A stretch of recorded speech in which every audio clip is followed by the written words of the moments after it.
قرآن کی سورہ البقرہ میں انسانوں کے بارے میں اللہ کی ایک سنت کو بتایا گیا ہے۔ ان آیات کا ترجمہ یہ ہے، اور ہم ضرور تم کو آزمائیں گے کچھ ڈر اور بھوک سے، اور مالوں اور جانوں اور پھلوں کی کمی سے، اور ثابت قدم رہنے والوں کو خوشخبری دے دو جن کا حال یہ ہے کہ جب ان کو کوئی مصیبت پہنچتی ہے تو وہ کہتے ہیں کہ ہم اللہ کے ہیں اور ہم اللہ ہی کی طرف لوٹنے والے ہیں۔ یہی لوگ ہیں جن کے اوپر ان کے رب کی عنایتیں اور رحمت ہے، اور یہی لوگ ہیں جو صحیح راہ پر ہیں۔ موجودہ دنیا کا نظام اس طرح بنایا گیا ہے کہ یہاں لوگوں کو طرح طرح کے نقصانات کا تجربہ ہوتا ہے۔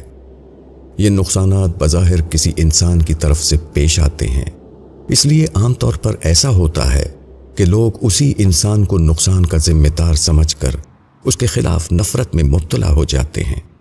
یہ نفرت بڑھتے بڑھتے تشدد تک پہنچ جاتی ہے، مگر یہ سوچ سنت الہی کے خلاف ہے۔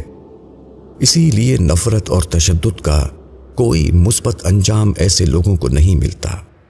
صحیح یہ ہے کہ جب کوئی نقصان پیش آئے تو اس کا الزام دوسروں کو نہ دیا جائے، بلکہ خود اپنا محاسبہ کیا جائے۔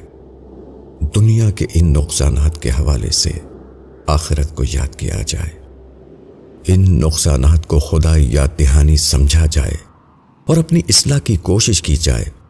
اس طرح کے نقصانات کو اگر خدا کے قائم کردہ نظام فطرت کے خانے میں ڈالا جائے تو اس سے لوگوں کے اندر مثبت ذہن بنے گا۔ ایسا کرنے سے لوگ کھوئے ہوئے کے غم کو لے کر مایوسی کے شکار ہونے سے بچ جائیں گے، اور اس سے سبق لے کر اثر نو اپنے مستقبل کی منصوبہ بندی کریں گے۔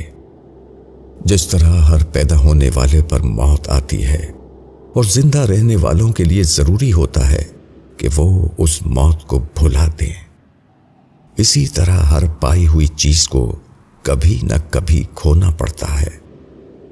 اس معاملے میں آدمی کے لیے ضروری ہے کہ وہ کھوئی ہوئی چیز کو اسی طرح بھلا دے جس طرح وہ مرنے والے کو بھلا دیتا ہے۔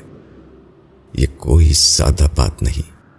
حقیقت یہ ہے کہ جب ایک چیز کھوئی جاتی ہے تو فطرت کے نظام کے تحت دوسری ہزاروں چیزیں موجود رہتی ہیں جو اب بھی انسان کو حاصل ہیں۔